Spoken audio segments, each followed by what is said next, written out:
Hello everyone. मेरा नाम है सचिन पाटिल और welcome back to the Hindu explainer series. और आज हम डिस्कशन करने वाले हैं 11 अक्टूबर मंडे 2021 के न्यूज़पेपर को। आज क्या है हमारे न्यूज़पेपर में इम्पोर्टेंट, एक एक करके सारी चीज़ों को हम देख लेते हैं। क्लियर। जैसा कि आप देख रहे हैं यहाँ पे बात की जा रही है farmers in east see little hope in still.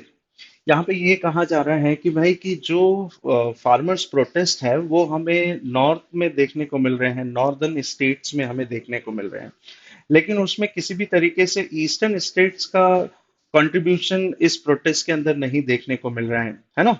तो यहाँ पे प्रोक्योरमेंट की बात की जा रही है, अलोकेशन की बात की जा रही है कि किस स्टेट को कितना अलोकेशन दिया जाता है ना।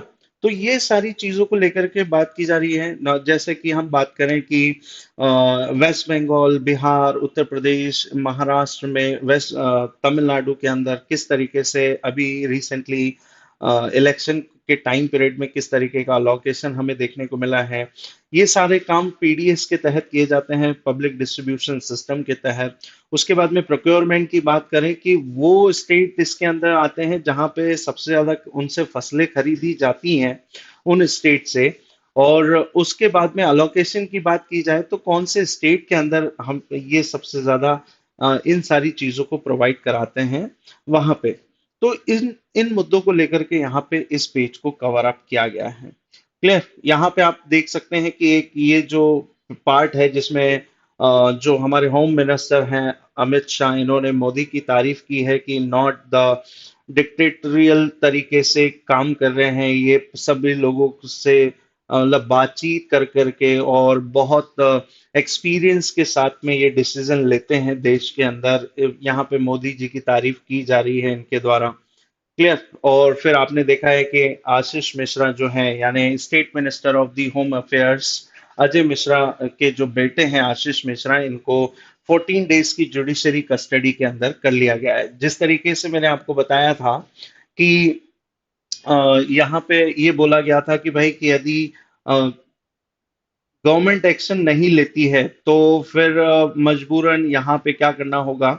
यहाँ पे किसान अब इस चीज को लेकर के एक्शन ले सकते हैं, ये कहा गया था यहाँ पे फार्मर्स के द्वारा। और मैंने आपको बताया भी था कि यहाँ पे 12 जो अक्टूबर है, 12 अक्टूबर को इन्होंने ये अनाउंस किया था कि हम किसान शहीद दिवस के रूप में अनाउंस करेंगे। 12 अक्टूबर के दिन बहुत बड़ा मोर्चा को लेकर के यहाँ पे बात की गई थी, है ना। मोर्चा को लेकर के यहाँ पे कहा गया था संयुक्त किसान मोर्चा के तहत। तो इसमें ये कहा गया। क्लियर। इसके अलावा और देख लेते हैं हम क्या क्या बातें हुई हैं। राइट। यहाँ पे आप देख सकते हैं कि यहाँ जो सेंटर है वो ये कह रहा है कि जो आप इससे पहले न्यूज में ये चर्चा में आया था कि अ, जो देश के अंदर जो कोल है वो कितना परसेंट है, ये सारी चीजों को लेकर के यहाँ पे बात की गई थी। ठीक है। कि 4 दिन का ही कोल बचा हुआ है, यहाँ पे कहा गया था सेंटर के द्वारा। लेकिन अब ये कहा जा रहा है कि भाई कि 24 डेज के लिए हमारे पास में आज की डेट में कोल है ना। तो जिससे अब किसी भी तरीके की जो अ, बात की जा रही थी कि यहाँ पे इलेक्ट्रिसिटी नहीं मिल पाएगी क्योंकि अब 4 दिन के लिए ही कोल रिजर्व रखा हुआ है। लेकिन यहाँ पे इंश्योर करते हुए यहाँ पे हमारे मिनिस्टर कह रहे हैं कि अब किसी भी तरीके का कोई डिस्टरबेंस हमें यहाँ पे पावर सप्लाई को लेकर के नहीं होगा। क्लियर। तो इस चीज को लेकर के यहाँ पे बात कही गई है। इसके आगे हम बात कर लेते हैं। ये पिक्चर आप देख रहे होंगे कि आज के दिन हमारे जो देश के प्राइम मिनिस्टर हैं मोदी जी, ये एक चीज को इनोग्रेट करने जा रहे हैं जिसका नाम है इंडियन स्पेस एसोसिएशन, है ना। भूमंडल से मंडल से जो है भूमंडल से ब्रह्मांड तक की बात यहाँ पे की जा रही है। ये इसका एक तरीके का मोटिव है, inauguration of the Indian space association. यहाँ पे इसकी स्ट्रेंथन को, यानी स्पेस प्रोग्राम के स्ट्रेंथन को बढ़ाने के लिए यहाँ पे आत्मनिर्भर भारत के मोटिव के तहत इसको लॉन्च किया जा रहा है भारत में, है ना।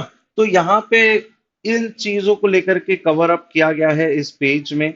कौन कौन है इसके पार्टनर, जो भी कंपनीज हैं तो वो देख सकते हैं आप कि फाउंडर मेंबर्स यानी फाउंडिंग मेंबर्स कौन कौन है। तो इसरो तो है ही है, इसरो के तहत प्रोग्राम को लॉन्च किया गया है।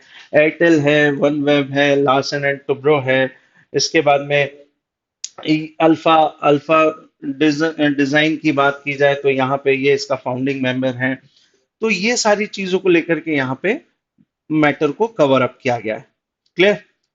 यहाँ पे आप फोटो देख रहे होंगे कि वर्क इन प्रोग्रेस, यहाँ पे ट्विंस ट्यूब जो टनल है, जिसको नाम दिया गया है कुथीरन हिल के अंदर, नेशनल हाईवे 544 के अंदर इसको बनाया जा रहा है। पलक्कड़ से लेकर के Palakkad and Thrissur in Kerala on Sunday इसको यहाँ पे ये चीज को बताया गया है कि जल्द यानी जनवरी 2022 तक ये कंप्लीट हो जाएगी। ये टनल के बारे में बताया गया है। क्लियर? इसके आगे हम बात कर लेते हैं अगले अगले पेज की तरफ। यहाँ पे आप देख सकते हैं कि यूएस जो है, US outlines a software focus for quad को लेकर के यहाँ पे बात की जा रही है। आपको पता होगा कि आज से थोड़े दिन पहले की बात है, 2-3 दिन पहले की बात है कि जो यूएस डिप्यूटी सेक्रेटरी जो थी यानी वेंडी शर्मन की यहाँ पे बात की गई है। इन्होंने आकर के ये कहा था कि भाई कि हम हमारे रिलेशन को स्ट्रांग करेंगे। क्वाड को लेकर के यहाँ पे जिक्र किया गया था, ऑकस को लेकर के जिक्र कहा गया था। तो इसी में इन्होंने फिर इंडिया के विजिट के बाद में ये फिर पाकिस्तान गई थी। तो इन्होंने इंडिया को लेकर के क्वाड को लेकर के ये कहा था कि ये एक तरीके का जो ग्रुप है, ये एक तरीके का नॉन मिलिट्री ग्रुप है। ये एक दूसरे को हेल्प करने के लिए बनाया गया है, इंफ्रास्ट्रक्चर को मजबूत करने के लिए बनाया गया है, एक तरीके का सप्लाई चेन है ये। टेक्नोलॉजी एंड क्लाइमेट को लेकर के यहाँ पे बात की गई है। तो इन ये ऑकस और क्वाड हमने पिछले इतने दिनों में इतना सुन लिया है कि भाई कि बच्चों को तो यदि हम पूछें कि भाई कि ये क्या है तो उनसे इजीली इन इन दोनों ग्रुप को लेकर के आंसर्स आ जाएंगे। ठीक है, चलिए आगे हम बात कर लेते हैं। इंडिया और चाइना डिस्कस डिसएंगेजमेंट की यहाँ पे बात की गई है। आप सभी को पता है कि कल यानी संडे के दिन यहाँ पे 13th बाउंड्री जो टॉक थी डिसएंगेजमेंट को लेकर के, पेट्रोलिंग पॉइंट 15 को लेकर के यहाँ पे बात की गई थी। सुबह 10:30 बजे ये मीटिंग स्टार्ट हुई थी जो कि इवनिंग 7 तक ये चली, और इसमें पेट्रोलिंग पॉइंट जो 15 है यहाँ से जो मिलिट्री ट्रूप्स है दोनों तरफ की सेनाओं को उनके उनके डिसएंगेजमेंट को लेकर के यहाँ पे बात की गई है। मतलब दोनों के बीच में यह सहमति बन गई है कि भाई कि दोनों ही देश अपने ट्रूप्स को डिसएंगेजमेंट कर लेगा यानी वापस बैक कर लेगा। आप सभी को पता ही है पेट्रोलिंग पॉइंट 14 से तो उसी टाइम हो गया था, फरवरी के टाइम पीरियड में पेट्रोलिंग पॉइंट 17 से भी ये पीछे हट गए थे। लेकिन पेट्रोलिंग पॉइंट जो 15 था यानी हॉट स्प्रिंग वाला जो इलाका था, वहां पे इस चीज को लेकर के बाउंड्री टॉक होनी थी जो कल के दिन यानी 10 अक्टूबर 2021 को कराई गई। तो इस चीज को लेकर के यहाँ पे बात की गई, और ये कौन से वाले पार्ट के अंदर है तो ये भी आपको पता होना चाहिए। यहाँ पे हम बात कर रहे हैं line of actual control, LAC, Ladakh region वाले इलाके की हम बात कर रहे हैं, हॉट स्प्रिंग, है ना। गोगरा रेंज आप लोगों को मैंने बताया भी था, उस चीज को वहां पे हमने कवर अप किया था। क्लियर? यहाँ पे आप देख सकते हैं कि 2-3 दिन पहले 9 अक्टूबर की हम बात करें तो डेनमार्क की जो प्राइम मिनिस्टर है मेटे फ्रेडरिक्सन जो है वो भारत आई हुई थी, और काफी मुद्दों को लेकर के डील साइन हुई है, MOU साइन हुए हैं बिटवीन इंडिया एंड डेनमार्क। तो ये कल का फोटो यहाँ पे बताया जा रहा है कि संडे के दिन ये गई थी आगरा ताज पैलेस के सामने, यहाँ पे इन्होंने अपने हस्बैंड के साथ में बैठ करके फोटो खिंचवाया है। तो यहाँ पे ये मैटर तो है ही है, साथ में हम डेनमार्क और इंडिया की डील को लेकर के हम बात करेंगे कि भाई कि वो कौन सी डील थी जिनको लेकर के यहाँ पे इन दोनों देशों के बीच में एग्रीमेंट साइन हुए हैं। क्लियर? फिर उसी के साइड में आपको दिख रहा होगा new MOD complex design to be the eco friendly architects. यहाँ पे ये बात की गई है कि बिना पॉल्यूशन के हमने इस बिल्डिंग को तैयार किया है, और ये new defence ministry of defence complex है जिसको बनाया गया है। और आप सभी को ये पता होना चाहिए कि ये किस उस पे फोकस होकर के इसको बनाया जा रहा है। तो रिकंस्ट्रक्शन चल रहा है, आप लोगों को पता ही होगा। सेंट्रल विस्टा रीडेवलपमेंट प्रोजेक्ट के तहत, जो कि लगभग 20,000 करोड़ के आसपास का ये प्रोजेक्ट है। एस्टिमेशन बताया गया है कि 20,000 करोड़ में ये सेंट्रल विस्टा रीडेवलपमेंट प्रोजेक्ट है, जिसके अंदर पार्लियामेंट बिल्डिंग, नई नए ऑफिसेस, नए नए सेक्रेटरीट, नए कॉम्प्लेक्सेस इसमें बनाए जाएंगे, जिसमें अभी आपने देखा कि ये मिनिस्ट्री ऑफ डिफेंस का कॉम्प्लेक्स है, जिसको इको फ्रेंडली तरीके से यहाँ पे डिजाइन किया गया है। एक तरीके से ये स्टिल्ड वर्क जो फ्रेम है, इस पे इसको बनाया गया है, जिसमें किसी भी तरीके का पॉल्यूशन यहाँ पे नहीं हमें देखने को मिला है। क्लियर। इसके बाद हम बात कर लेते हैं अगले आर्टिकल की तरफ। यहां पे बात की गई है कि government allow the export of the Sputnik light. अब यहां पे स्पुतनिक लाइट का मतलब वैक्सीन से है भाई, है ना। आप सभी को पता ही है कि कोविड वैक्सीन को लेकर के, इस चीज को लेकर के डील की गई थी, और ये थर्ड वैक्सीन है जिसको रशिया से भारत में लाया गया, और इसके जो पेटेंट राइट्स है वो हमें प्रोवाइड किए गए, और भारत के अंदर इस स्पुतनिक वैक्सीन को स्पुतनिक लाइट के नाम से मैन्युफैक्चरिंग किया है। अब गवर्नमेंट ने इसके लिए इसको अलाउ कर दिया है, इसको इसके एक्सपोर्ट को लेकर के।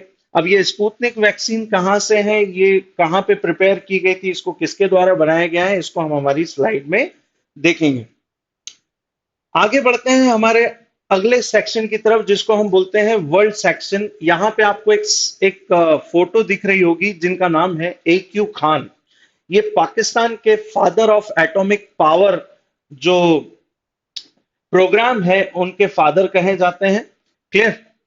यहाँ पे AQ खान के बारे में बताया गया है कि भाई कि कल के दिन इनकी डेथ हो गई है, और यही वो व्यक्ति हैं जिन्होंने पाकिस्तान के अंदर वहां के न्यूक्लियर पावर प्रोग्राम को इन्होंने तैयार किया था, और इन्होंने ऐसे काफी बड़े लेवल पे ऐसा बोलते हैं न्यूक्लियर प्रोग्राम को लेकर के चोरी की थी, और उसी प्रोग्राम को इन्होंने बड़े अमाउंट में ईरान और नॉर्थ कोरिया को इस प्रोग्राम के साथ में डील की थी। तो इसके बारे में यहाँ पे बताया गया है। तो क्वेश्चन यदि आपसे वनडे एग्जामिनेशन में पूछा जाए कि हु इज द फादर या who was the father of the Pakistan atomic programme, तो आप सभी को ध्यान रखना है AQ खान के बारे में। यहाँ पे आप लोगों को इतनी चीजें ध्यान रखनी है, ठीक है। इसके अलावा इस टॉपिक में आपको कुछ भी नहीं देखना है।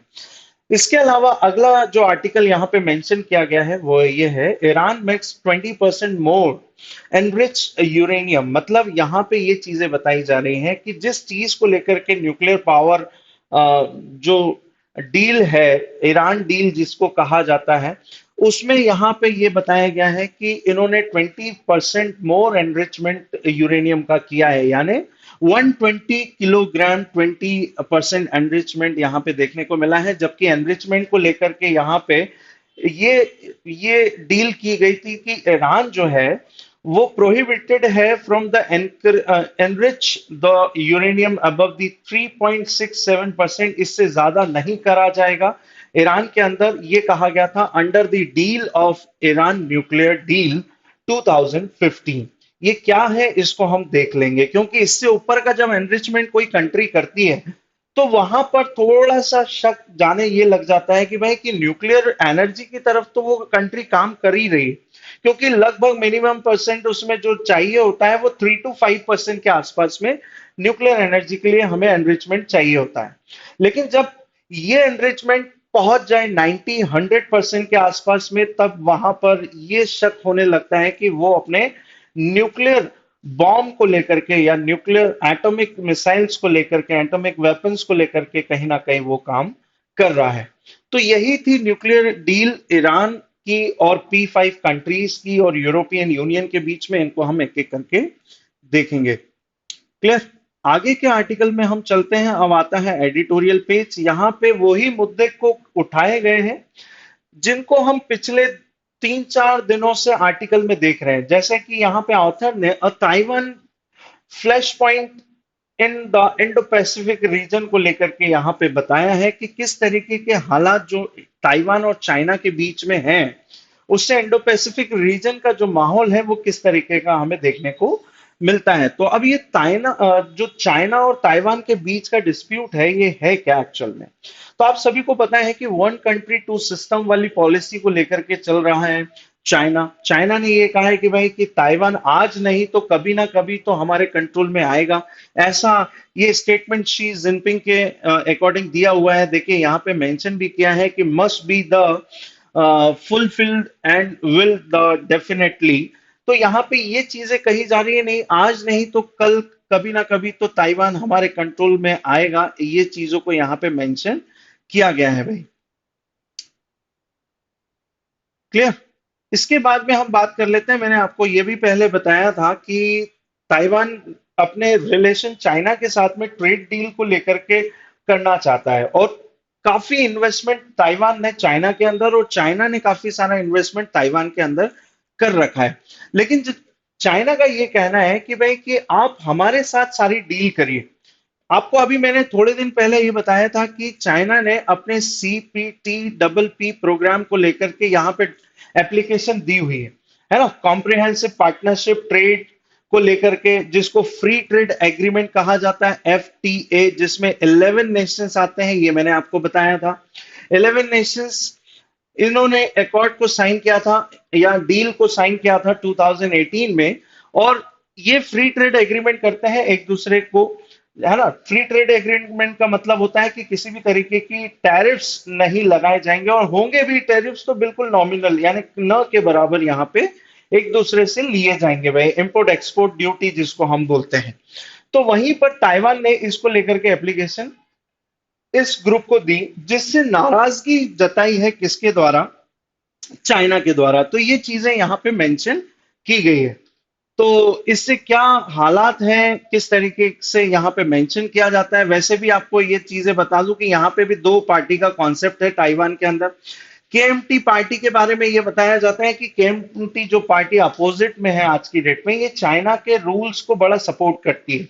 लेकिन अभी राइट नाउ जो वहां पे डिसीजन लिए जा रहे हैं, यानी जो अभी रूलिंग पार्टी है वहां के अंदर, उस पार्टी को हम कहते हैं यहाँ पर DPP, यानी डेमोक्रेटिक प्रोग्रेसिव पार्टी यहाँ पर है। और यहाँ पे अभी रिसेंटली 2020 में इलेक्शन हुए थे, जहां पे साई इंग वेन यहाँ पे इलेक्शन जीत करके आई थी, और इन्हीं का अभी यही अभी वहां पे रूलिंग पार्टी है। ठीक है।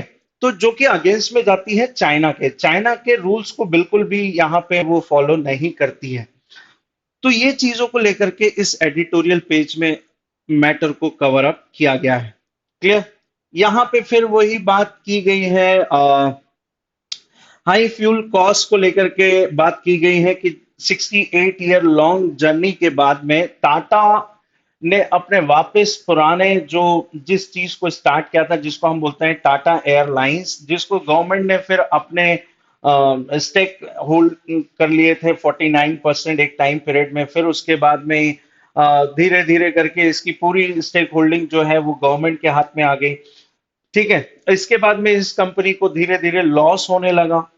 तो लॉस तो 46,000 करोड़ के आसपास में है, लेकिन यहां पे ये बात की जा रही है कि टाटा ने इसके 100% स्टेक को गवर्नमेंट से खरीद लिया है। यानी एक तरीके की हम बात करें, डिसइन्वेस्टमेंट हमें यहाँ पे एयरलाइंस के अंदर देखने को मिला है। डिसइन्वेस्टमेंट क्या होता है कि जब कोई गवर्नमेंट सेक्टर प्राइवेट सेक्टर के हाथों में चले जाए, या उसमें पैसे को इन्वेस्ट करके उसकी पूरी शेयर होल्डिंग को अपने कंट्रोल में कर ले। तो यहाँ पे डिसइन्वेस्टमेंट हमें देखने को मिला है एयर इंडिया का। तो ये पूरी चीजों को यहाँ पे कवर अप किया गया है। आप लोग मुझे कमेंट बॉक्स के अंदर बता रहे हैं कि ये जो डील है, ये कितने रुपए के साथ में टाटा ने एयर इंडिया को खरीद करके गवर्नमेंट के साथ में की है। क्लियर? इसके बाद हम बात करें अगले अगले पेज की तरफ, तो यहाँ पे पिछले 3-4 दिनों से एक ही चीज को कवर अप किया जा रहा है, वो है यहाँ पे नोबेल प्राइज को लेकर के यहाँ पे बात की जा रही है कि जो अवार्ड है डिस्करेज करता है क्यूरोसिटी को। यहाँ पे क्यूरोसिटी को लेकर के बात की जा रही है, खास करके उस सेक्टर की तरफ जिसमें हम बात कर रहे हैं लिटरेचर का। जो अवार्ड है वो किसी ऑथर को उसकी अपनी बहुत फेमस बुक को लेकर के, यानी उसके लाइफ टाइम के कंट्रीब्यूशन को लेकर के उसको ये अवार्ड दिया जाता है। लेकिन उसकी फेमस बुक को लोगों के द्वारा पढ़ा नहीं जाता है, ये बताया जा रहा है लोगों की क्यूरियोसिटी के बारे में। क्लियर? तो यहां पे इस चीज को मेंशन किया गया है। इसके अलावा इस आर्टिकल में हमारे लिए पढ़ने के लिए कुछ नहीं है। किसको मिला है, किसको दिया गया है या अवार्ड, ये आपको सभी को पता होना चाहिए। आप लोगों ने लिस्ट बना भी रखी होगी, उम्मीद करता हूं। मैंने आपको बहुत डिटेल में ये एनालिसिस बताया भी है पेपर के बारे में। चलिए, यहां पे हम बात कर लेते हैं इंडियन स्पेस एसोसिएशन के बारे में, जिसको इनोग्रेट किया है प्राइम मिनिस्टर नरेंद्र मोदी के द्वारा। यह आप लोगों को पता होना चाहिए। Clear? Prime minister Narendra Modi ने इसे इनोग्रेट किया है। तो क्वेश्चन आ सकता है कि who inaugurated the Indian space association programme? ठीक है, किसके ऑब्जर्वेशन में ये आएगा? तो इसरो के ऑब्जर्वेशन में आएगा। अब इसरो के बारे में आपसे एग्जाम में क्वेश्चन पूछा जाएगा कि व्हेन वाज ऑर्गेनाइज इसरो या Indian space organise research organisation. तो ध्यान रखना है 15 अगस्त 1969 को यह ऑर्गेनाइजेशन एस्टैब्लिश हुआ है। इसके हेडक्वार्टर की बात करें तो आप सभी को पता होना चाहिए, जैसे हम judiciary capital, national capital Delhi को कहते हैं, इकोनॉमिक कैपिटल हम मुंबई को कहते हैं, उसी तरीके से स्पेस कैपिटल कहा जाता है बैंगलोर को। किसको कहा जाता है? बैंगलोर को कहा जाता है Bangalore capital of the Karnataka. और कर्नाटका को हम सिलिकॉन वैली या बैंगलोर को सिलिकॉन वैली के नाम से भी जानते हैं, है ना। सारे स्पेस जो प्रोग्राम है वो यहीं पर ही बिल्ड होते हैं, यहीं पे ही सारे चीजों को प्रिपेयर किया जाता है। क्लियर? और आज की डेट में यदि हम बात करें इसरो के चेयरपर्सन की, तो इसरो के राइट नाउ चेयरपर्सन है के सिवान।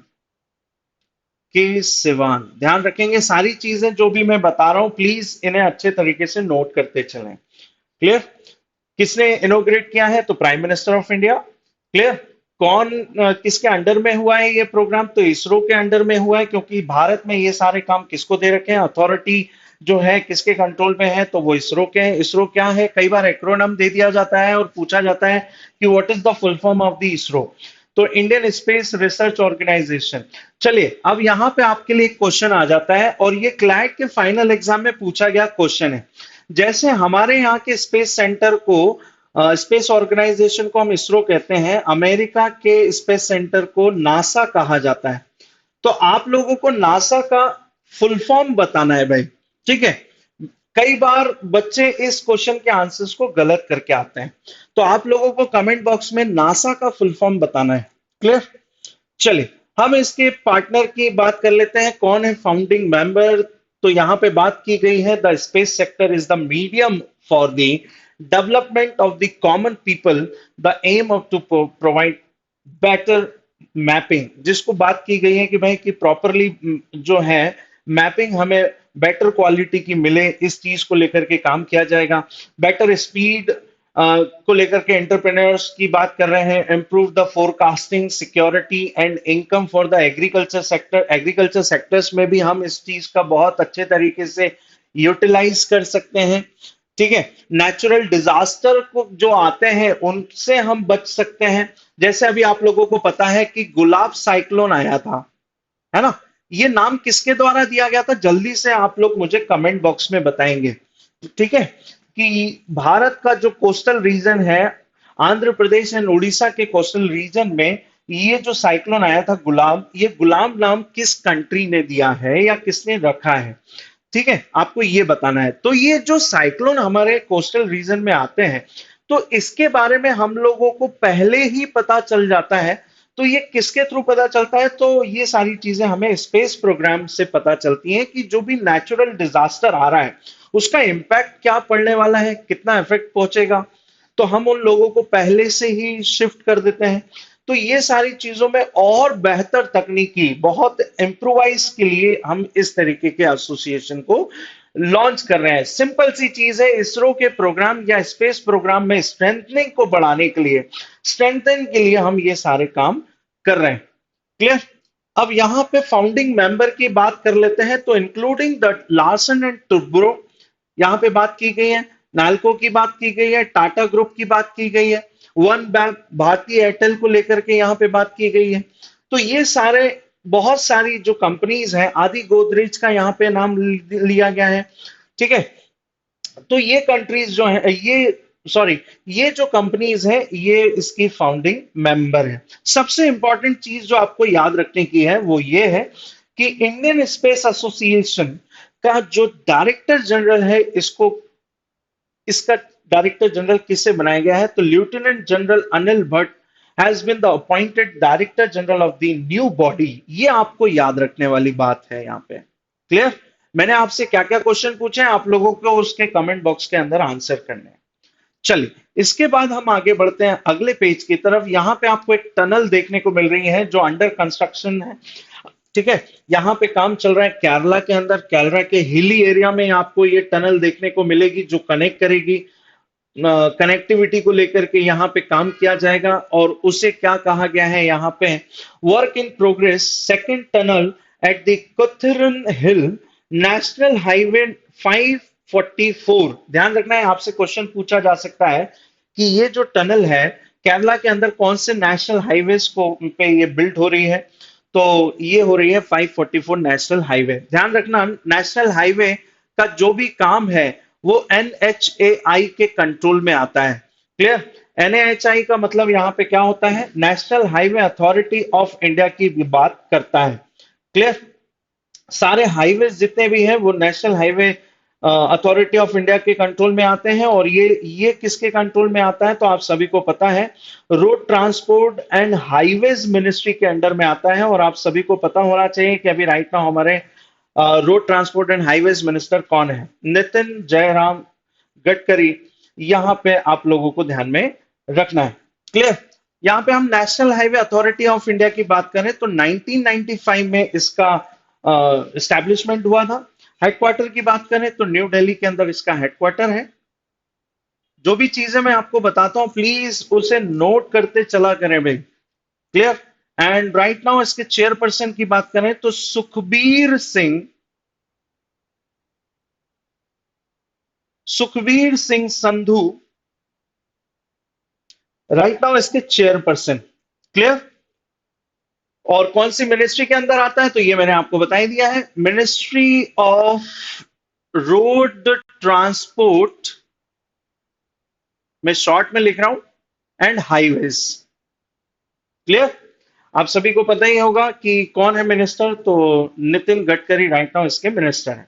चलिए बात कर लेते हैं ये किससे किसको कनेक्ट करेगी ये टनल, तो ये आपसे क्वेश्चन एग्जाम में पूछा जा सकता है। तो पलक्कड़ को कनेक्ट करेगा थिसुर से इन केरला, और इससे कनेक्टिविटी कर्नाटका और तमिलनाडु को लेकर के और ज्यादा अच्छे तरीके से हो जाएगी। The work on the second tunnel expected to be completed by the January 2022 तक का इसका ये टाइम रखा गया है। इसके बारे में हम बात कर लेते हैं। यहां पे आप देख सकते हैं कुतिनन टनल एक तरीके की ट्यून ट्यूब जो टनल है यहाँ पे इसकी बात करता है। अब यहाँ पे आपको थोड़ा सा दिक्कत जाएगी कि ये सर आप टनल तक तो समझ में आ रहा है, ये ट्विन ट्यूब क्या होता है।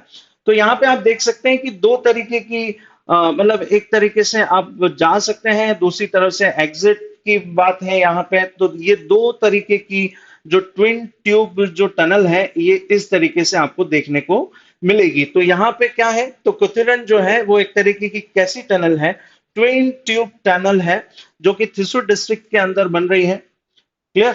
ये कौन से हाईवेज को कनेक्ट करेगी, तो ये मैंने आपको शुरू में ही बता दिया है, 544 नेशनल हाईवेज को लेकर के ये डील करेगा।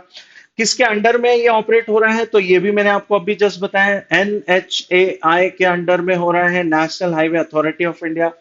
Kerala's first ever tunnel for the road transport and the South India's longest sixth lane road tunnel है ये भाई। देखिए कितना ब्रॉड है ये रोड टनल, इसकी यहाँ पे बात की गई है। कौन सी हिल पर इसको बनाया जा रहा है, तो कुतिरन हिल पर इसको बनाया जा रहा है जो कि वेस्टर्न पार्ट में आता है अन्नामलाई हिल्स के। क्लियर? अब आप लोगों के लिए एक क्वेश्चन है यहाँ पे, ज्योग्राफिकली टाइप से क्वेश्चन है लेकिन आपको आंसर करना पड़ेगा, कई बार एग्जाम में पूछ लिया जाता है।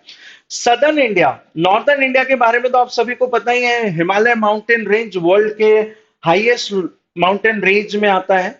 और उसकी जो हाईएस्ट पिक है उसको हम काराकोरम, लेकिन आज की डेट में पीओके में चले गए हैं। फिर सेकंड कंचनजंगा जिसको हम इंडिया की हाईएस्ट माउंटेन पिक बोलते हैं।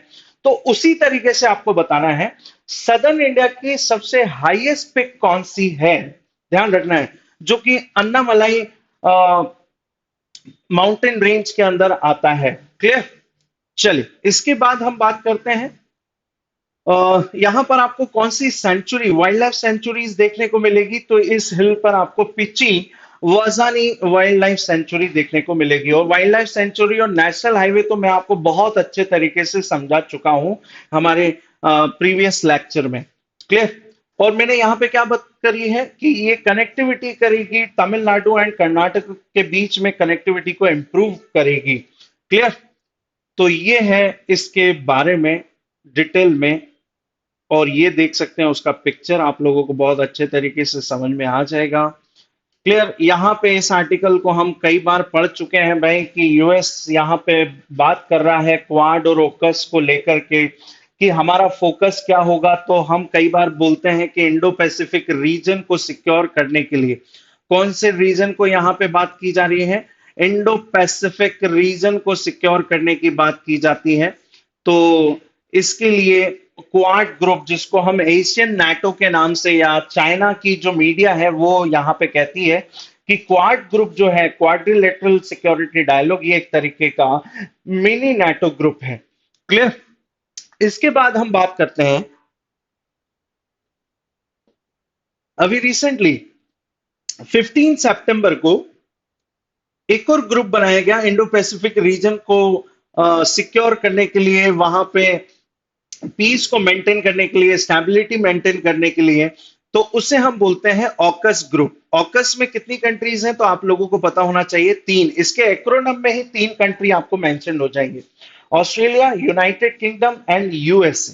क्वाड में कितनी कंट्री आती है ये तो आप सभी को अब तक बहुत अच्छे से पता चल गया होगा, Japan, India, Australia and USA. चलिए, अब आप लोगों के लिए यहां पे कमेंट बॉक्स में क्वेश्चन का आंसर करना है कि क्वाड जो कंट्री है वो मिल करके कौन सी एक्सरसाइज एवरी ईयर कंडक्ट करती हैं। ध्यान से सुनिए मेरे क्वेश्चन को। ठीक है? क्वाड कंट्री जो है वो कौन सी एक्सरसाइज ऑर्गेनाइज करती है इंडो पैसिफिक रीजन के अंदर। चलिए, आगे हम बात कर लेते हैं इंडिया चाइना के बारे में। इंडिया चाइना डिसएंगेजमेंट के बारे में बात कर लेते हैं। कल के दिन ये 13th राउंड जो है कॉप कमांडर की टॉक हुई है, सुबह से शाम तक ये टॉक चली है between Indian and China troops के बीच में। और इसमें कहा गया कि जो पेट्रोलिंग पॉइंट है PP-15 को लेकर के यहां पे बात की गई है। तीन पॉइंट आप सुनेंगे। PP-14 जहां पर डिस्प्यूट बहुत जबरदस्त हुआ था, जिसको आप बोलते हैं गलवान वैली रीजन। इसके बाद में PP-17 को लेकर के बात की जाती है, यानी पेंगोंग सो लेक वाला जो रीजन है वहां पर। तो ये दो जो पॉइंट थे, यहां से तो डिसएंगेजमेंट हो गया था, लेकिन पीपी जो है पेट्रोलिंग पॉइंट 15 जो था, जिसको हम हॉट स्प्रिंग वाला रीजन कहते हैं, गोगरा रेंज वाला जो रीजन है वहां पर ये अभी रुका हुआ था, यानी दोनों आर्मी बिल्कुल क्लोज थी, आमने सामने थी।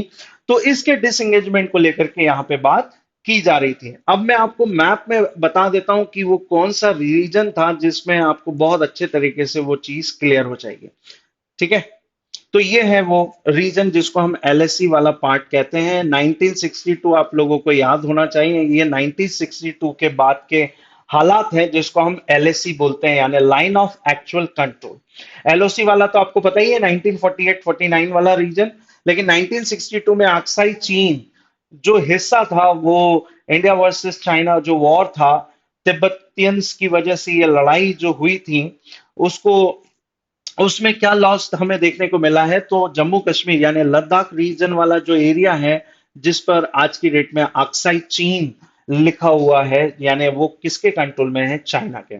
तो वहीं पे ही पेट्रोलिंग पॉइंट 14 की हम बात करें, गलवान वैली रीजन, यदि याद आ रहा हो, जून मंथ 2020, जिसमें 20 इंडियन सोल्जर्स की मौत या शहीद हो गए थे, और इसके जवाब में हमने भी उनको करारा जवाब दिया था, है ना। अब वहीं पे पैंगोंग सो लेक वाले रीजन की हम बात करें, यानी पेट्रोलिंग पॉइंट 17 वाला रीजन की हम बात करें, तो ये है वो जिसमें फिंगर्स की बात की जाती है। तो ये दो एरियाज तो डिसएंगेजमेंट हो गए थे, लेकिन हॉट स्प्रिंग वाला रीजन जो था, यानी PP-15 की बात करें, तो इसी रेंज को लेकर के यहाँ पे बात की जा रही थी। गोगरा रीजन यहाँ पे मैंने आपको बताया है। तो यहाँ पे ही कल इसको लेकर के ये सहमति बन गई है, दोनों के दोनों कंट्री एग्री हो गई हैं कि भाई कि हम दोनों अपने ट्रुप्स को यानी मिलिट्रीज को वापस से डिसएंगेजमेंट कर लेंगे, यानी पीछे हटा लेंगे। यहाँ पे डिसएंगेजमेंट का मतलब ये है। क्लियर? तो ये दूसरे मैप में भी आप देख सकते हैं, बहुत ही बारीकी से ये है अक्साई चीन वाला रीजन, है ना। और ये है गलवान वैली रीजन, ये है हॉट स्प्रिंग रीजन, ये है पेंगोंग सो लेक वाला रीजन, देख सकते हैं आप पेंगोंग सो लेक ये है। क्लियर? 134 किलोमीटर ये लॉन्गेस्ट लेक है, ब्रैकिश वाटर लेक है। और आपने थ्री इडियट मूवी में जिस लेक के बारे में सुना था वो यही लेक है जो कि लद्दाख रीजन के अंदर शूट की गई थी। क्लियर? चुशूल जो जो है रीजन है, ये भी इसका एक डिस्प्यूटेड वाला पार्ट है, यहाँ पे इसकी बात की जाती है। हाईएस्ट एयरफील्ड या हाईएस्ट एरिया माना जाता है इस चीज को। चलिए यहां पे अब आपके लिए एक और क्वेश्चन निकल के आ रहा है, आपको आंसर करना है। दुनिया का सबसे ऊंचा highest, world's highest battlefield कौन सी है, क्या नाम है उसका, इसका आंसर आप लोग को कमेंट बॉक्स के अंदर करना है। इसके आगे हम बात कर लेते हैं, ये देख सकते हैं फोटो के अंदर आपको देखने को मिल रहा होगा मेटे फ्रेडरिक्सन जो वाइफ है बो टेनबर्ग की, और ये भारत आई हुई है, यानी मेटे फ्रेडरिक्सन जो है प्राइम मिनिस्टर हैं डेनमार्क की। और इंडिया के साथ में इन्होंने काफी डील साइन की है, फोर मैटर को लेकर के डील साइन की गई है। तो यहाँ पे इस चीज के बारे में कहा गया है, क्या है वो डील हम बात कर लेते हैं बिल्कुल शॉर्ट में, इसमें ज्यादा डेप्थ में जाने की जरूरत नहीं है, क्योंकि इंडिया ऐसी साल भर में बहुत ज्यादा बहुत सारी डील करता है, बायलेटरल डील करता है। तो हमें ये याद रखना है कि भाई कौन कौन से मैटर को लेकर के या डीलें साइन की गई। यहां पे बात की जा रही है ग्रीन स्ट्रैटेजिक जो पार्टनरशिप है, इस मैटर को लेकर के यहां पे बात की जा रही है। ग्रीन एनर्जी रिसोर्सेज को लेकर के काम किया जाएगा। यहां पे ये भी बात की गई थी कि कोप 26 में हमको लेकर के हमारे एजेंडे क्या रहेंगे। क्लियर? ग्राउंड वाटर रिसोर्सेज को लेकर के काम किया जाएगा, जिस तरीके की रिपोर्टें आज की डेट में कहती हैं कि भाई कि ग्राउंड वाटर जो है, जो एरियाज जो है, डब्ल्यूएचओ ने भी अभी recently ground water report publish की थी, जिसमें यह बताया गया था कि जितने भी रिसोर्सेज हैं ग्राउंड वाटर के, वो धीरे धीरे कहीं ना कहीं कम होते जा रहे हैं और इन पे हमें फोकस करना पड़ेगा। उसमें इंडिया के भी हालात कोई अच्छे नहीं बताए गए, इंडिया के हालात भी बहुत खराब है। याद आ रहा हो आपको कोविड 19 जो पैंडेमिक था, उसी टाइम पीरियड में हिमाचल प्रदेश के चीफ मिनिस्टर ने तो कुछ टाइम पीरियड के लिए टूरिज्म को ही बंद कर दिया था, चाहे वो डोमेस्टिक टूरिस्ट हो चाहे वो इंटरनेशनल टूरिस्ट हो। क्यों? क्योंकि वहां पे बहुत ज्यादा फ्रेश वाटर को लेकर के संकट झेलने पड़े थे हिमाचल प्रदेश रीजन के अंदर। तो यही चीज है इस इन रिसोर्सेज को लेकर के, ग्रीन एनर्जी रिसोर्सेज को लेकर के यहां पे बात की जाती है। दूसरी बात यहां पे क्या की गई है, council of the scientific and industrial research को लेकर के काम किया जाएगा। नेशनल जियोफिजिकल रिसर्च इंस्टीट्यूट जो हैदराबाद के अंदर है, और उसके बाद में RS university geological survey of Denmark जो है वो मिलकर के Greenland on mapping ground water resources को लेकर के यहां पे काम करेगी। तो ये इस तरीके का एमओयू साइन हुआ है। इसके बाद में इंस्टीट्यूट ऑफ साइंस बेंगलुरु और डेनमार्क की डेनफोस इंडस्ट्रीज प्राइवेट लिमिटेड जो है वो मिल करके एक सेंटर को स्टैब्लिश करेगी, centre of the excellence on natural refrigerants for tropical climates को लेकर के यहां पे डील किया जाएगा। एंड अगला जो डील साइन किया गया है वो ये किया गया है, a traditional knowledge digital library access agreement किया गया है, जिसके अंदर काउंसिल ऑफ साइंटिफिक और इंडियन रिसर्च की बात की गई है, डेनिश पेटेंट को लेकर के, ट्रेडमार्क ऑफिस को लेकर के यहाँ पे बात की गई है, लोगों के स्किल डेवलपमेंट को लेकर के यहाँ पे बात की गई है। क्लियर? तो दोनों गवर्नमेंट मिलकर के साथ में काम करेंगे, यहाँ पे इन मुद्दों को लेकर के डील साइन की गई है। उम्मीद करता हूं ये वाला मैटर आपको बहुत अच्छे तरीके से समझ में आ गया है। क्लियर? तो यहां पे गवर्नमेंट क्या कह रही है, गवर्नमेंट अलाउ कर रही है export of the Sputnik light, है ना। थर्ड वैक्सीन यानी कोविशील्ड एंड कोवैक्सीन के बाद में थर्ड वैक्सीन जिसको भारत के अंदर अप्रूवल मिला या भारत के अंदर जिसको इंपोर्ट किया गया वो थी स्पुतनिक वैक्सीन। स्पुतनिक वैक्सीन कौन सी कंट्री की है ये आपको पता होना चाहिए। स्पुतनिक वैक्सीन रशिया की वैक्सीन है। और ये स्पुतनिक नाम क्यों रखा गया? बिकॉज क्योंकि the vaccine has been the called Sputnik V. V का मतलब यहाँ पे वैक्सीन का है। Name after the first artificial earth satellite launch किया गया था दुनिया का पहला सोवियत यूनियन के द्वारा, इसलिए इसका नाम इसके ऊपर रखा गया है ना। मैं किसकी बात कर रहा हूं? फर्स्ट आर्टिफिशियल अर्थ सैटेलाइट की। ये चीजें आप लोगों को ध्यान में रखनी है। सोवियत यूनियन के द्वारा किया गया, आज की डेट में हम इसे रशिया कहते हैं। जल्दी से आप लोगों को कमेंट बॉक्स के अंदर बताना है कि सोवियत यूनियन यानी यूएसएसआर का डिसइंटीग्रेशन कब हुआ और कितनी कंट्रीज इससे सेपरेट हुई हैं। तो दो क्वेश्चन के आंसर आपको कमेंट बॉक्स के अंदर करने हैं। क्लियर? स्पुतनिक वैक्सीन जो है इसको हम एक और नाम से भी जानते हैं, इसका नाम अच्छे से याद कर लीजिए भाई। इसको जेम कैविड कोविड वैक्सीन के नाम से जाना जाता है। क्लियर? और ये किसके द्वारा बनाया गया, किस इंस्टीट्यूट के द्वारा इसको रशिया के अंदर प्रिपेयर किया गया है? तो गैमेलिया रिसर्च इंस्टीट्यूट के द्वारा इसको बनाया गया है ना, माइक्रोबायोलॉजी इन रशिया के अंदर। और ये वर्ल्ड की first registered combination vector vaccine थी जिसको डब्ल्यूएचओ के द्वारा सर्टिफाइड किया गया था 11 अगस्त 2020। क्लियर? ध्यान रखना है आपको, क्योंकि सारे जो गाइडलाइंस हैं वो सब डब्ल्यूएचओ के अंडर चल रहे थे। क्लियर? तो उम्मीद करता हूं ये वाली स्लाइड भी आपको बहुत अच्छे तरीके से समझ में आ गई है। और फिर वही आर्टिकल को यहां पे कवर किया गया है स्लाइड में भी। AQ खान पास अवे, यहां पे बात की गई है पाकिस्तानी जो एटॉमिक फादर माने जाते हैं, father of the Pakistan nuclear bomb, या इनकी कल के दिन डेथ हो गई है 80 साल की उम्र में। और ऐसा कहा जाता है बहुत ही टैलेंटेड, पढ़ाई लिखाई में सब में तेज, लेकिन इनके न्यूक्लियर पावर को लेकर के ऐसी बात कही जाती है कि इन्होंने इस तरीके से काम किया था कि वर्ल्ड का जो न्यूक्लियर पावर प्रोग्राम था इसको चोरी किया, कॉपी किया, और देन फिर उसको मार्केट में बेचा इन्होंने। और पहले वो कंट्री जिनको ये प्रोग्राम के तहत ये सेल किए गए, तो Iran and north Korea. Clear? तो यहां पे इन बातों को कवर अप किया गया है, इसके अलावा इसमें कुछ खास पढ़ने के लिए नहीं है।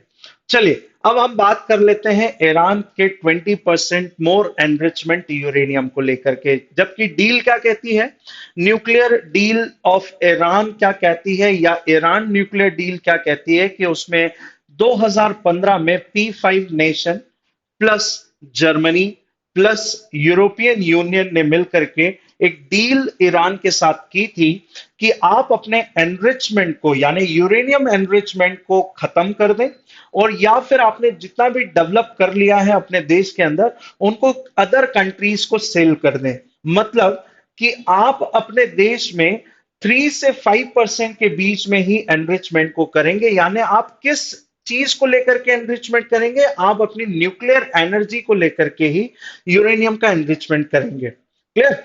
लेकिन जब IAEA का थोड़ा सा शक गहराया और उसके बाद में ये पता चला 2002 के अंदर कि भाई कि जो चीज साइन की गई थी नॉन प्रोलिफरेशन ट्रीटी के तहत, जिसको हम न्यूक्लियर अप्रसार संधि भी कहते हैं, 1968 में इस ट्रीटी को साइन किया गया था। आज की डेट में 191 कंट्रीज इसके अंदर आती हैं। और 1995 के बाद से इसको अ, आगे के लिए एक्सटेंड कर दिया गया कि भाई कि इसमें और आगे आकर के कंट्रीज इसमें साइन कर सकती हैं। तो ये जो एनरिचमेंट था इसको लेकर के यही बात हुई थी, क्योंकि पहले ईरान इसका एक मेंबर हुआ करता था और इस डील के अंदर यही लिखा गया था कि वो कंट्रीज इस पर साइन करेंगी, या वो कंट्रीज 1968 के पहले जिन्होंने एटॉमिक रिसर्च कर लिए हैं, है ना, वो न्यूक्लियर पावर नेशन कहलाएंगे। लेकिन जिन्होंने 1968 के बाद किए हैं उनको न्यूक्लियर पावर नेशन नहीं कहा जाएगा, और उनको किसी भी तरीके का एनरिचमेंट को लेकर के किसी भी तरीके का अधिकार नहीं होगा। हाँ, न्यूक्लियर एनर्जी को लेकर के वो एनरिचमेंट कर सकते हैं, एनरिच कर सकते हैं। एनरिच करने के लिए उनकी एक लिमिट भी डिसाइड की गई कि ये इतने परसेंट से ज्यादा नहीं कर सकते हैं। जब इसका एनरिचमेंट बढ़ जाए, एक लिमिट क्रॉस कर जाए, यानी 90% से जब अब इसका एनरिचमेंट हो जाता है, तब ये किस चीज को लेकर के फोकस हो जाते हैं कि भाई न्यूक्लियर पावर या न्यूक्लियर बॉम्ब को क्रिएट करने की बात यहां पे आ जाती है, जिसको लेकर के 2006 में बहुत सारी कंट्रीज यानी यूएन की बहुत बड़ी बड़ी कंट्रीज के द्वारा, इवन अमेरिका के द्वारा, यूरोपियन कंट्रीज की डेवलपिंग जितनी भी कंट्रीज थी उनके द्वारा 2006 में ईरान के ऊपर बहुत बड़ा सैंक्शंस लगा दिया गया। मेरी बातें बहुत अच्छे से सुनिए भाई। मैं कब की बात कर रहा हूं? 2002 में ये हमें पता चला, किसके द्वारा? आईएईए के द्वारा। आईएईए क्या कहता है ये आपको कमेंट बॉक्स के अंदर बताना है ना? इंटरनेशनल एटॉमिक एनर्जी एजेंसी, इसके बारे में आपको बताया गया है। तो 2002 में ये पता चला कि भाई ईरान जो है अपने देश के अंदर गलत तरीके से एनरिचमेंट की तरफ जा रहा है ना? न्यूक्लियर बॉम्ब को लेकर के ये काम कर रहा है।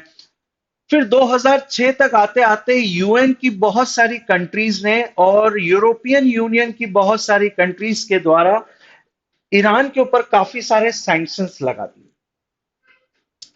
अब जैसे जैसे समय आगे बढ़ा और 2015 तक आते आते कई सारे देशों को यह लगा कि हमने भाई ईरान के ऊपर जितने सैंक्शंस इकोनॉमिकली तरीके से लगाए हैं, अब हमें उसे थोड़ा सा लिबरल करना चाहिए, क्योंकि ईरान की हालत बहुत खराब हो चुकी है। तो इस चीज को लेकर के 2015 में ईरान न्यूक्लियर डील साइन की गई। ध्यान से सुनेंगे मेरी बात। ईरान न्यूक्लियर डील्स को साइन किया गया 2015 में। क्लियर? 2015 में, जिसमें वो नेशंस थे जिनकी मैं बात कर रहा हूं आप लोगों से। क्लियर? अगले वाले पार्ट में आपको अच्छे से समझ में आ जाएगा भाई। यहां पे देखिए, 2015 की मैं बात कर रहा हूं यहां पे आपसे। 2015 Iran with the P5+1 nation. यहां पे P5 का मतलब समझ में आ रहा है? यूनाइटेड नेशन सिक्योरिटी काउंसिल की जो 5 परमानेंट कंट्रीज हैं, है ना? अब आपके लिए एक और क्वेश्चन कमेंट बॉक्स में बताना है। वैसे तो मेंशन हो ही रहा है स्लाइड में, तो अब आपको कमेंट बॉक्स में बताने की जरूरत नहीं है मुझे लगता है। USA, UK, France, China, Russia, ये वो 5 कंट्री हैं। साथ में जर्मनी भी इसमें मौजूद था, और इस डील के साथ में यूरोपियन यूनियन भी था। तो इनने मिलकर के 2015 में long term deal nuclear programme को लेकर के साइन की गई, जिसमें यह भी कहा गया था कि ईरान आगे चल करके यदि सही तरीके से इस डील के मुताबिक काम करता है, तो 2025 तक आते आते वो अपने न्यूक्लियर प्रोग्राम को वापस से क्या कर सकता है? स्टार्ट कर सकता है। इसको हम एक और नाम से भी जानते हैं, न्यूक्लियर ईरान न्यूक्लियर डील भी कहते हैं, या फिर इस डील को joint comprehensive plan of action यानी जेसी पोआ के नाम से भी जाना जाता है। क्लियर? तो कॉमन जो पैरेलल्स हैं ईरान न्यूक्लियर डील के, वो चीजें यहां पे बात की जाती है। लेकिन फिर आगे क्या होता है? आगे एक चीज और देखने को हमें मिलती है। मैंने आपको बता दिया है कि भाई डील में क्या था कि ये अपने एनरिचमेंट को नहीं बढ़ाएगा। हेवी वाटर रिएक्टर्स जो है, जो न्यूक्लियर रिएक्टर जो है, उस तक ही ये अपने काम करेगा, उसके आगे इसके एनरिचमेंट को नहीं बढ़ाएगा। एनरिचमेंट का मतलब कि भाई कि 3 to 5% तक का जितना यूरेनियम का एनरिचमेंट यानी फ्यूल की रिक्वायरमेंट होती है इलेक्ट्रिसिटी को प्रोवाइड करने के लिए या न्यूक्लियर एनर्जी के लिए। लेकिन जब आप बात हो जाए बॉम्ब क्रिएट करने की, न्यूक्लियर वेपन्स को बनाने के लिए, तो उसमें हमें हैवी एनरिचमेंट की रिक्वायरमेंट होती है, और वो होता है 90% से ज्यादा। क्लियर? तो यहां पे इस चीज को लेकर के बात की गई। लेकिन यूएसए की तरफ से देखिए, ये डील को 2015 में बराक ओबामा की मौजूदगी में इसको साइन किया गया था। क्लियर? उस समय आपसे पूछा जा सकता है कि भाई ईरान और न्यूक्लियर जो डील है, उस समय अमेरिका के प्रेसिडेंट कौन थे? ये आपसे क्वेश्चन पूछा जा सकता है। लेकिन 2018 में जब इस डील को अमेरिका ने विड्रॉ किया, तो उस समय प्रेसिडेंट कौन थे? तो ऑब्वियसली बात है, आप सभी को पता ही है। जो रिपब्लिक पार्टी के लीडर थे डोनाल्ड ट्रंप, इन्होंने इस डील से विड्रॉ कर दिया। क्यों? क्योंकि उनमें कुछ डील के अंदर जो लिखी हुई बातें थी, वो कहीं ना कहीं उन चीजों को लेकर के वो सूट नहीं कर रहा था। या फिर ये भी कह सकते हैं कि भाई कि डेमोक्रेटिक पार्टी के द्वारा लिए गए जो डिसीजन है, उसको रिपब्लिक पार्टी क्या करती है, नकारती है, या उसे हम उसको फॉलो नहीं करती है। जैसा कि अब आप देख सकते हैं कि डेमोक्रेटिक पार्टी फिर वापस रूलिंग पार्टी यहां पे बन गई है, सरकार में आ गई है। जो बाइडेन डेमोक्रेटिक पार्टी के लीडर हैं, और वो डोनाल्ड ट्रंप के इस डिसीजन से खुश नहीं है, तो वो अब ईरान की तरफ अपने जो पॉजिटिव रिएक्शन है वो दिखा रहे हैं कि भाई कि यदि इस तरीके के सैंक्शंस रहेंगे तो ईरान बहुत नीचे चले जाएगा। तो इससे बातचीत से ही मुद्दों को हल किया जाएगा, ये जो बाइडेन कह रहे हैं। तो 2018 में यूएस ने न्यूक्लियर जो डील थी ईरान के साथ उससे विड्रॉ कर लिया था। क्यों? क्योंकि उनमें क्या बातें लिखी गई थी कि आगे चल करके ईरान अपने वेपन्स को, अपने वेपन्स की बात कर रहा हूं, न्यूक्लियर पावर जो है, एनर्जी रिसोर्सेज को है, वो वापस से क्या कर सकता है 2025 तक एनरिच कर सकता है। क्लियर? वहां पे जो लॉन्ग रेंज वाली जो मिसाइल्स हैं उनको लेकर के भी किसी भी तरीके का उस डील में पॉइंट मेंशन नहीं किया गया था। तो इन्हीं मुद्दों को लेकर के डोनाल्ड ट्रंप ने इस न्यूक्लियर ईरान जो डील है उससे विड्रॉ कर दिया था। ठीक है, उम्मीद करता हूं आपको ये चीजें बहुत अच्छे तरीके से समझ में आ गई हैं। तो आज के हमारे एक्सप्लेनर सीरीज में इतना ही, फिर हम मिलेंगे अगले एक्सप्लेन सीरीज में। Thank you everyone and have a nice day to all.